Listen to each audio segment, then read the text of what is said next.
Welcome to another Explainer. If you are aiming for top marks in your Cambridge AS and A-Level Computer Science 9618 exams, you have absolutely landed in the right place today.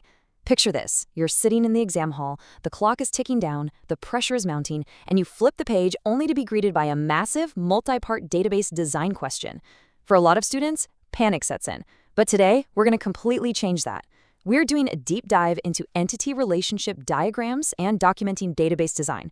And listen, this is not just about memorizing how to draw a few boxes and lines.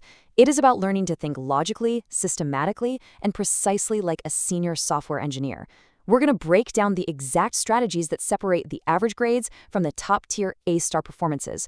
Let's dive in. Oh, and before we do, make sure to subscribe to our YouTube channel Ace the Exams at acexams_IGCSE to excel in your Cambridge examinations and never miss our future deep dives. Right off the bat, there is an incredibly fascinating idea we pulled from the source material that you absolutely need to hear. It says, the difference between a B and an A star in computer science often comes down to how well you understand entity relationship diagrams. Now, you might be wondering, why is that? Why this specific topic? Well, think about it.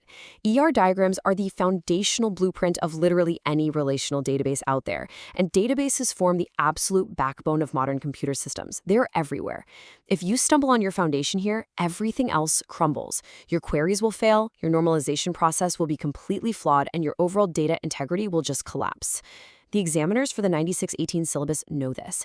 They don't just want you to regurgitate isolated facts from a textbook, they demand that you can apply complex logic to entirely new, unseen scenarios.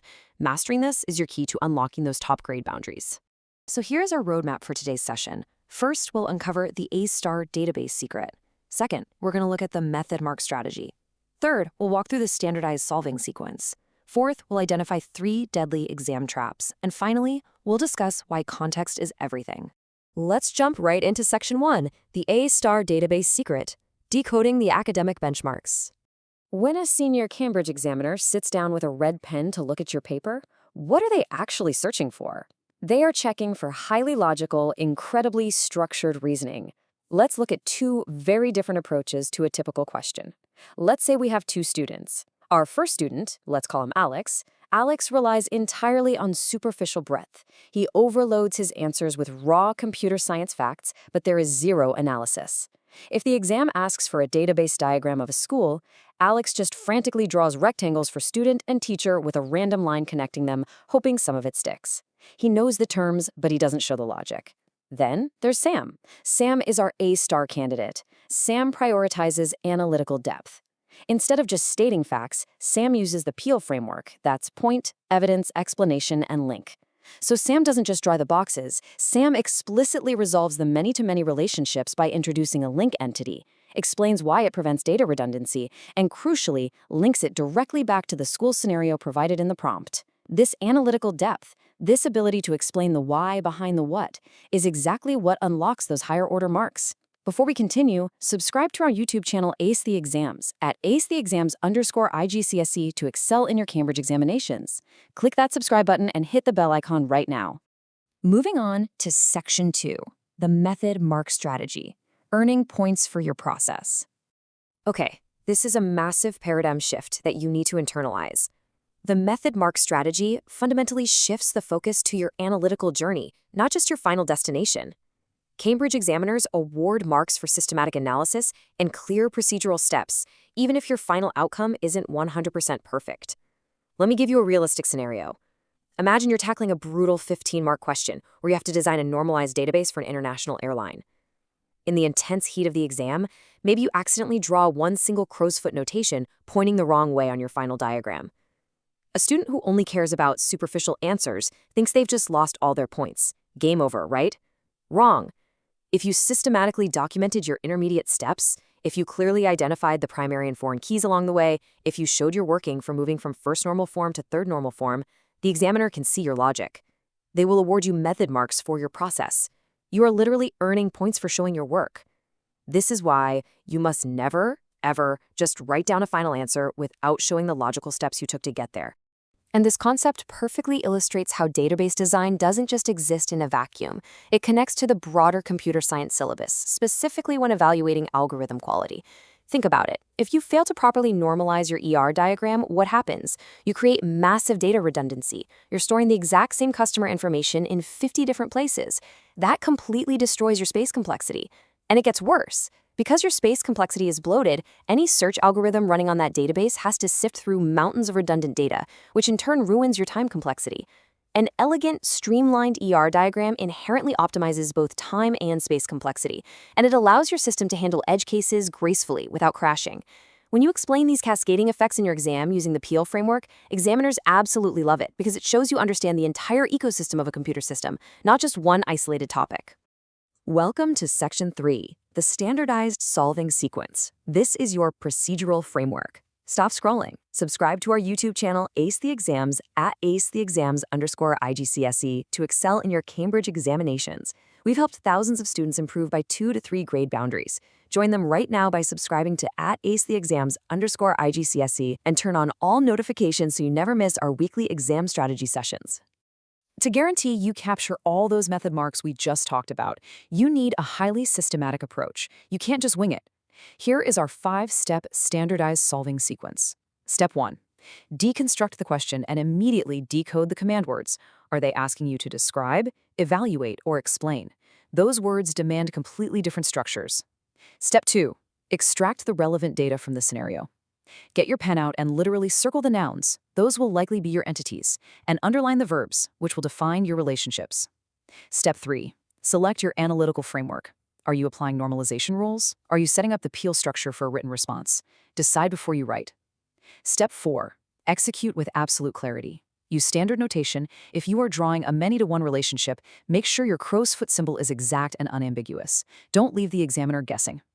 And step 5. Present your final answer with flawless, subject-specific terminology. Do not call it a unique ID. Call it a primary key. Don't call it a connecting table. Call it a link entity. Precision is everything. If you find yourself blanking out under pressure, fall back on this incredibly powerful mental loop. Deconstruct, solve, evaluate. Let's make this interactive for a second.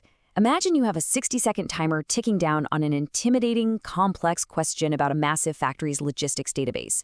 Spend your first 20 seconds purely in the deconstruct phase. Scan the paragraph, find the command words, identify the core entities. Spend the next 20 seconds in the solve phase. Sketch out your ER diagram systematically, mapping the primary and foreign keys. But here is the crucial part where most students fail, the final 20 seconds. Evaluate. Look at your diagram objectively. Ask yourself, does a sprawling factory really have a strict one-to-one relationship with a single delivery truck? Probably not. You've likely found a flaw in your own logic.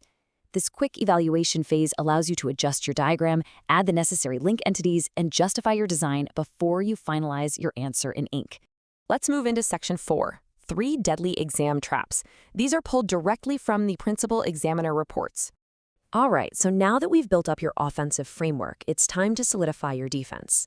We've opened up the examiner's vault, and here are the absolute top 3 mistakes that cost students whole letter grades every single year. Mistake number 1, confusing cause and effect in diagrams. This happens when a student understands that a relationship exists, but draws the many side of the crow's foot, pointing to the wrong entity entirely. For instance, linking one student to many schools, instead of one school to many students. It shows a fundamental lack of logical analysis. Mistake number 2, forgetting boundary conditions and edge cases. Ask yourself, can a customer order exist if the customer hasn't been created in the database yet? No, absolutely not. That's a referential integrity issue. If your database design doesn't account for these boundary conditions, you are leaking marks. Mistake number 3, providing generic answers that completely lack context. This is when a student writes out a brilliantly memorized textbook definition, but completely fails to mention the actual specific scenario given in the exam paper. We know that under intense exam stress, your working memory shrinks dramatically. That's just human biology. So having cognitive shortcuts is absolutely crucial. I highly encourage you to create a quick memory hack for these traps. Try a simple mnemonic like CBG. That stands for cause, boundaries, generic. Before you put your pen down and finalize an ER diagram, run through CBG in your head. Did I get the cause and effect cardinality right? Have I accounted for all the boundary conditions and edge cases? And most importantly, are my labels and explanations tightly linked to the scenario, or are they generic? A 5-second mental check using CBG can literally save you 10 marks on a tough paper. And that leads us perfectly into our final section, Section 5. Context is everything, avoiding the ultimate trap. We really need to drill down on this because it is the single biggest, most heartbreaking mistake that ruins otherwise perfectly drawn ER diagrams. Let's compare two written explanations for a database design. Remember our student Alex? Alex writes, a link entity is created with two one-to-many relationships. Okay, sure, that statement is technically true in a vacuum, but it is entirely generic. The examiner reads that and thinks, this student just memorized a textbook. Marks denied. Now look at Sam's response, using the Peel framework. Sam writes, a link entity called prescription must be created. This ensures that one specific patient can be linked to many medications, effectively eliminating data redundancy within the hospital's database system. Do you see the difference? Sam makes the point, provides the evidence from the diagram, explains the technical benefit eliminating redundancy, and links it all directly back to the hospital context. That is the exact formula for gaining maximum marks. I cannot stress this enough. Consider this an absolute examiner alert. You must always link every single point back to the given scenario. Listen, the Cambridge examiners spend months carefully crafting these incredibly complex, detailed scenarios. Maybe it's a global streaming service, or a factory robotic system, or a network of autonomous vehicles. They give you these detailed scenarios so you have a sandbox to play in and demonstrate your applied knowledge. If you ignore their scenario, you are basically rejecting the entire premise of the exam. Your primary keys, your foreign keys, your entities, they should all be named directly after the specific nouns provided in that scenario. If the prompt talks about pilots and aircraft, do not label your boxes Entity A and Entity B. Ground your technical knowledge in their specific reality. So I want to leave you with this final, slightly provocative thought to really challenge your current study habits. Ask yourself honestly, when you practice past papers, are your ER diagrams actually answering the specific, nuanced question being asked, or are you just going through the motions, drawing generic shapes, and hoping the examiner will connect the dots for you? Because here is the truth. Examiners don't connect the dots for you. You have to connect them. Students who learn to decode command words, who actively apply the Peel's framework, and who relentlessly contextualize their answers, they are the ones who see massive, transformational improvements in their grades. To wrap this up, master the framework. Deconstruct, solve, evaluate. Students who implement these computer science strategies see an average improvement of 2 grade boundaries. But, and this is a big but, that only happens if they practice consistently with our weekly videos. So here's your final reminder. Subscribe to our YouTube channel Ace the Exams at acetheexams_IGCS to excel in your Cambridge examinations. Subscribe right now to @theexams_IGCS and click that bell. Don't let another exam pass you by. Drop a comment below with your target grade for computer science and the biggest challenge you're facing. Our team responds to every single comment. Like and share this video with the study partner who needs to hear this. Ace the Exams. Your Cambridge success starts here. Keep studying hard, and we will see you in the next explainer.